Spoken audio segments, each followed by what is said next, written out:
नहीं, ऐसी कोई बात नहीं है। Bharatiya Janata party vote bank की राजनीति नहीं करती है। प्रधानमंत्री ने ये वादा किया था, क्या प्रधानमंत्री जी चाहते हैं कि समस्या का समाधान हो, काफी सारे और अब आपने हमारे ध्यान में भी जो बात लाई है, क्या आपके ध्यान में ये बात? हमारे ध्यान में पहले भी था, लेकिन मेरा जो क्षेत्र नहीं था। भागीदारों को अपना हक मिलना चाहिए, भागीदारों को अपना हक मिलना चाहिए। इलेक्शन के जो नतीजे आए हैं हाल ही में, उस पर क्या कहेंगे? क्योंकि तीनों जगह पर आप सत्ता में थे, अब केवल गुजरात में आप रहे हैं, हालांकि गुजरात में बम्पर जीत हुई है। देखिए, भारतीय जनता पार्टी का बहुत अच्छा प्रदर्शन रहा। रियासी में माइनिंग माफिया जो है फल फूल रहा है, अवैध खनन लगातार हो रहा है। आपकी पार्टी कहती है न खाऊंगा न खाने दूंगा, लेकिन दूसरी तरफ माइनिंग में भ्रष्टाचार हुआ। केंद्रीय विद्यालय का वादा एक हुआ था, कटरा रियासी रोड, यहाँ से आप अभी आए हैं, वो तमाम चीजें, तमाम वादे जो हैं वो हल नहीं होते हैं।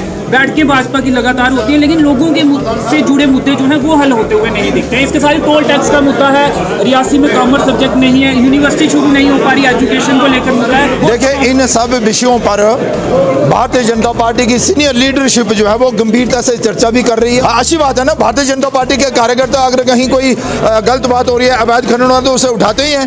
क्या कहेंगे इस मौके? देखिए, भारतीय जनता पार्टी संगठन के नाते आज जिला रियासी के जो नवनियुक्त जिला प्रधान हैं रोहित दुबे जी, उन्होंने अपना कार्यभार संभालना था, और जो इनसे पहले थे शील मल्होत्रा जी, उन्होंने उनको कार्यभार सौंपना था।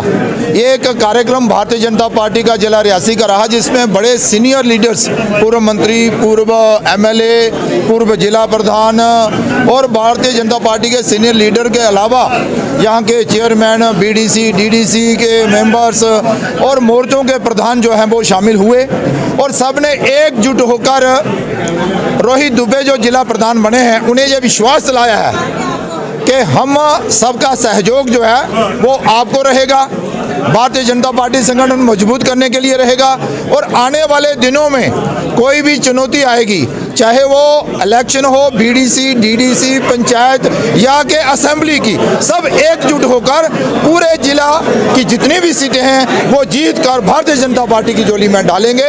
ऐसा संकल्प लेकर सारे कार्यकर्ता जो हैं वो इस भारतीय जनता पार्टी के कार्यालय से बाहर निकलेंगे। इलेक्शन के जो नतीजे आए हैं हाल ही में, उस पर क्या कहेंगे? क्योंकि तीनों जगह पर आप सत्ता में थे, अब केवल गुजरात में आप रहे हैं, हालांकि गुजरात में बम्पर जीत हुई है। देखिए, भारतीय जनता पार्टी का बहुत अच्छा प्रदर्शन रहा, और आप देख रहे हैं कि हिमाचल में ये जो एक रिवाज है कि भाई एक बार एक पार्टी, दूसरी बार दूसरी पार्टी, लेकिन दूसरी पार्टी जो होती है वो कहीं नजर ही नहीं आती। आज हिमाचल में भी बहुत अच्छा प्रदर्शन भारतीय जनता पार्टी का रहा, मात्र 0.9 वोट प्रतिशत जो है वो कम रहा।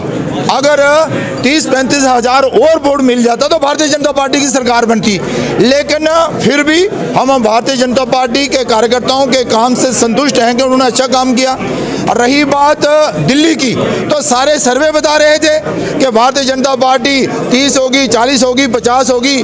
15 साल से वहाँ लगातार भारतीय जनता पार्टी थी, लेकिन फिर भी आज की दृष्टि में भी वहाँ पर सैकड़ों, 1 से 104 सीटें जो है वो म्युनिसिपल कॉरपोरेशन की भारतीय जनता पार्टी ने जीती हैं। अच्छा प्रदर्शन भारतीय जनता पार्टी का वहाँ भी रहा है, और गुजरात ने तो दिखा दिया कि भाई नरेंद्र भाई मोदी जी के नेतृत्व में देश कैसे आगे बढ़ रहा है। सारे रिकॉर्ड सारे टूट गए, 156 सीटें जो हैं वो भारतीय जनता पार्टी की झोली में डाली हैं, और ये दर्शाता है कि लोगों ने भारतीय जनता पार्टी पर विश्वास किया। भारतीय जनता पार्टी अपने इस प्रदर्शन से संतुष्ट है। रियासी में माइनिंग माफिया जो है फल फूल रहा है, अवैध खनन लगातार हो रहा है। आपकी पार्टी कहती है न खाऊंगा न खाने दूंगा, लेकिन दूसरी तरफ माइनिंग में भ्रष्टाचार।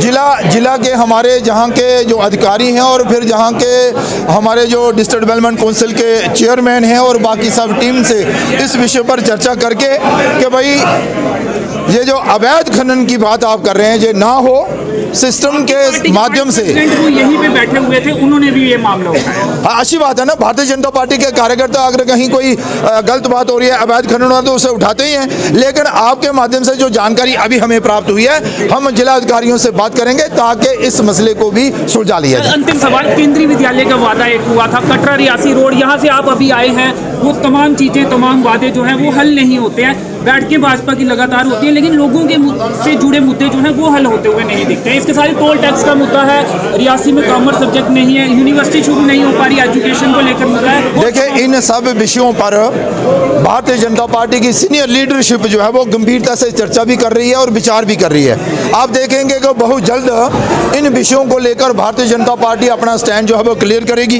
हम चाहते हैं कि इन सब मुद्दों पर जल्द से जल्द सहमति बने और इन सब का समाधान भी हो। धन्यवाद। बारीदारों के लिए क्या कहेंगे सर? बारीदारों को अपना हक मिलना चाहिए। वादा भी काफी पुराना है, पूरा नहीं। तो क्या हो? देखिए, बारीदार जो हैं वो हम सबके भाई हैं, हमारे में से ही हैं। हम चाहते हैं कि उस समस्या का समाधान जल्दी होना चाहिए और हम उनके साथ खड़े हैं। जल्द इसका समाधान जो है वो करने का प्रयास करेंगे। वोट बैंक यूज किया जाएगा? नहीं, ऐसी कोई बात नहीं है। Bharatiya Janata party vote bank की राजनीति नहीं करती है। प्रधानमंत्री ने ये वादा किया था, क्या प्रधानमंत्री जी चाहते हैं कि समस्या का समाधान हो, काफी साल और अब आपने हमारे ध्यान में भी ये बात लाई है। क्या आपके ध्यान में ये बात नहीं है? हमारे ध्यान में पहले भी था, लेकिन मेरा ये क्षेत्र नहीं था, लेकिन उसके बावजूद हम इस समस्या से अवगत हैं। बहुत जल्द हम एलजी साहब से मिलके इसका समाधान करने का प्रयास जो है वो करेंगे। क्या एलजी साहब से बारीदारों की बात बिल्कुल होगी, और हम उनकी बात जो है वो एलजी महोदय से करेंगे ताकि इनको भी इंसाफ मिले और इनका जो हक बनता है वो उनके मिले। धन्यवाद सर। बैठा हूं तो जुगल किशोर शर्मा जी रियासी पहुंचे हैं और एक कार्यक्रम हुआ है, क्योंकि नवनियुक्त रोहित दुबे जी जो थे वो भी यहां पे पहुंचे थे। उन्हें जो ताजपोशी है उनकी आज की गई है पार्टी कार्यालय रियासी में, और कार्यक्रम अब खत्म हो चुका है। जुगल किशोर शर्मा जी जो कि एमपी हैं जम्मू पुंछ सीट से, उनसे कुछ सवालात करने की कोशिश कर रहे थे। जो भी लोकल स्थानीय मुद्दे हैं उस पर भी बातचीत की गई है और वो भी सवाल किए गए, और उसके साथ ही बारीदारों के मुद्दे पर भी सवाल किया गया है। अवैध खनन जो रियासी में इस समय चल रहा है, जो कि इन्हीं के पार्टी के वाइस प्रेसिडेंट है, उन्होंने भी इस मामले को उठाया था, उस पर भी इनसे सवाल किया। क्योंकि भाजपा कहती है ना खाऊंगा ना खाने दूंगा, लेकिन उसके बावजूद भी रियासी में माइनिंग को लेकर भ्रष्टाचार देखने को मिल रहा है। तो चलिए फिलहाल इस इंटरव्यू में इतना ही। मेरे सहयोगी दीपक राजपूत के साथ मुझे दीजिए अनुमति। धन्यवाद।